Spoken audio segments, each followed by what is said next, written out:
sa bhí an seo tá mar feiceann ar ceiste hain, seo an pop ar fithe cahar do Ardleibhéal den tas Sóisearach. Tá 5 nóiméad againn chun an ceiste a dhéanamh.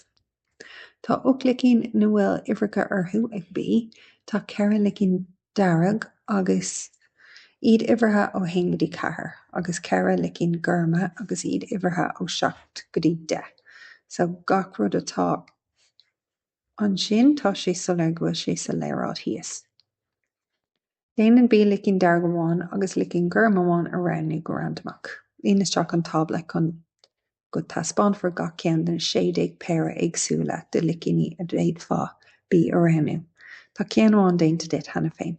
So an ceann sin tá sé dá 8, so beidh an iver le haghaidh an ceann darag ag teachtar dús agus an sin an ceann gorma in íag agus scríofa mar sin le lúbíní agus an comma idir na gach ceann dómh comma.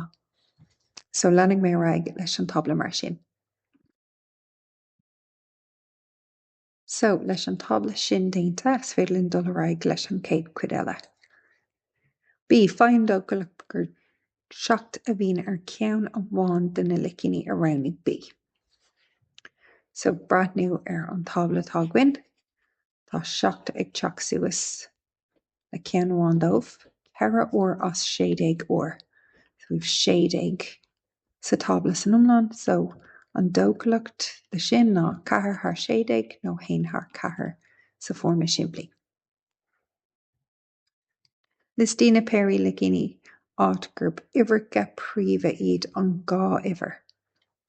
So na ifrica príomha an liste de na ifrica atá muid ag daille le, níl hain mar iver príomha, tá 2 an céad iver príomha agus an 10 ceann atá ina réiver, tá 3 ina iver príomha, níl 4, tá 5 ag níl sé san áireamh sa ceist seo, agus beidh 7 ina iver príomha comá.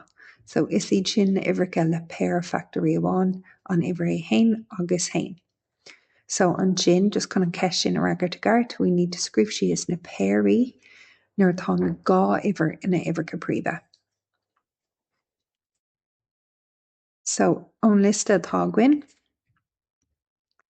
níl 1 seach san áireamh, níl 1 ifrica le 8 ní nó 10 san áireamh an sin. So beidh 2 seacht san áireamh agus 3 seacht.